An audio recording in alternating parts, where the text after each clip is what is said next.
नमस्कार, जौहर झारखंड बुलेटिन में आप सभी का स्वागत है। मैं हूं आपके साथ निशा शर्मा। आइए झारखंड की तमाम खबरों पर एक नजर डालते हैं। सबसे पहली खबर आपको बोकारो से देते हैं। केंद्रीय इस्पात एवं भारी उद्योग राज्य मंत्री भूपति राजू श्रीनिवास वर्मा ने बोकारो दौरे के दौरान मीडिया से बातचीत में कहा कि बोकारो स्टील प्लांट के विस्तारित कारण योजना रुकी नहीं है, बल्कि ये प्रक्रिया में है।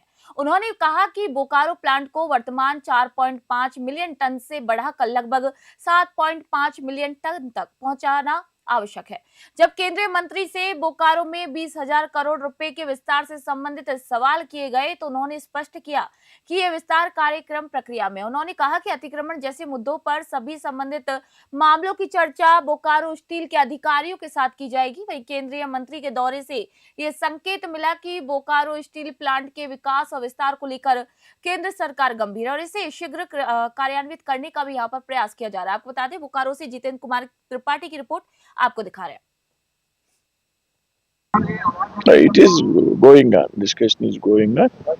So now we are 4.6 million ton capacity. We are trying to increase that nearly 6.5. The process is going on. It is very important for the city. Yeah, definitely we will do. Definitely we will do. Encroachment यहाँ बहुत ज़्यादा है, इस पर क्या करना है?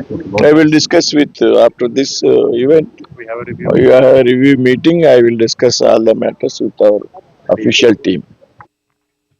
खबर दुमका से। अग्रसेन भवन में भारतीय जनता पार्टी का विधानसभा स्तरीय अटल स्मृति सम्मेलन गरिमामय वातावरण में संपन्न हो गया। सम्मेलन की अध्यक्षता जिला उपाध्यक्ष धर्मेंद्र सिंह बिट्टू ने की। वहीं मुख्य अतिथि के रूप में झारखंड भाजपा के प्रथम प्रदेश अध्यक्ष और पूर्व सांसद अभयकांत प्रसाद और दुमका के पूर्व सांसद सुनील सोरेन यहां पर मौजूद रहे। अभयकांत प्रसाद ने भारत रत्न पूर्व प्रधानमंत्री अटल बिहारी वाजपेयी के संघर्षपूर्ण राजनीतिक जीवन और भारतीय जनसंघ को सशक्त बनाने में उनकी ऐतिहासिक भूमिका पर यहां पर प्रकाश डाला। उन्होंने अटल जी के भाषण और राष्ट्र सेवा, लोकतंत्र और सुशासन के आदर्शों की प्रेरणा को यहां पर साझा किया। पूर्व सांसद सुनील सोरेन ने भाजपा कार्यकर्ताओं की जिम्मेदारी और अटल जी की विचारधारा को पार्टी की आत्मा बताते हुए सबसे पहले देश, फिर समाज और अंत में स्वयं के संदेश को यहां पर साझा किया। दुमका से आशीष यादव की रिपोर्ट आप देख रहे हैं। आज भारत रत्न अटल बिहारी वाजपेयी जी की अटल स्मृति सम्मेलन दुमका विधानसभा का हुआ और ये सम्मेलन पूरा देश में चल रहा है। और जिस तरह से अटल जी ने देश के लिए समर्पित हुआ, ये ऐतिहासिक है।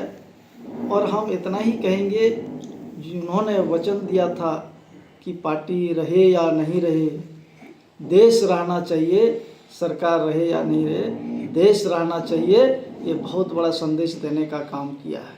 जो देश के लिए समर्पित था, देश को आगे बढ़ाने के लिए, गरीब दबले कुचले को जो है आगे बढ़ाने के लिए उसकी सोच थी। हम इतना ही कहेंगे, हमारे जनजाति समाज के लिए भी हमारी संथाली भाषा को जो है 8वीं अनुसूची में शामिल कराने का काम किया। अलग से एक आदिवासी। खबर जामताड़ा से। कर्माटांड थाना क्षेत्र के अंतर्गत ग्राम कर्माटांड बस्ती के निवासी इब्रार अंसारी पिता अनाउल अंसारी का शाम के समय आग से तापते हुए एक दर्दनाक हादसा हो गया।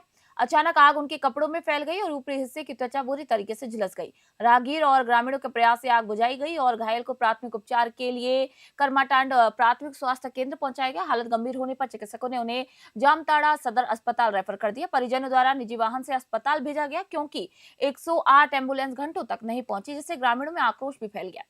सामयिक इलाज के बावजूद इब्रार अंसारी आज सुबह करीब 3 बजे आपको बता दें कि उनकी मौत हो गई और इसी हादसे से पूरे गांव में एक शोक की लहर फैल गई और लोगों ने स्वास्थ्य सेवाओं की लापरवाही पर यहां पर सवाल खड़े किए हैं। जामताड़ा से शेख शमीम की रिपोर्ट आपको दिखा रहे हैं।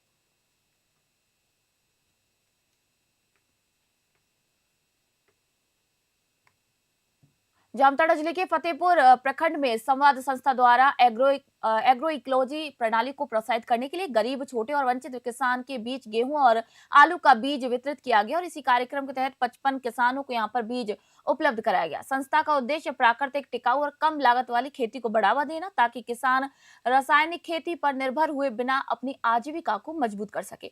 बीज वितरण के दौरान किसानों को मिट्टी की सेहत सुधारने, जैविक खाद के उपयोग, फसल चक्र, रासायनिक खाद, कीटनाशकों के दुष्प्रभाव और स्थानीय संसाधनों के बेहतर उपयोग पर यहाँ पर जानकारी दी गई। संस्था ने कहा कि एग्रो इकोलॉजी जो है वो मिट्टी की उर्वरता से बनती है और पर्यावरण सुरक्षित यहाँ पर रहता है, लागत भी कम आती है, जबकि फसल की गुणवत्ता बेहतर होती है। किसानों ने इस पहल की सराहना करते हुए कहा कि समय पर बीज और सही मार्गदर्शन से उन्हें बड़ी राहत मिलेगी। जामताड़ा से शेख शमीम की रिपोर्ट आपको दिखा रहे हैं।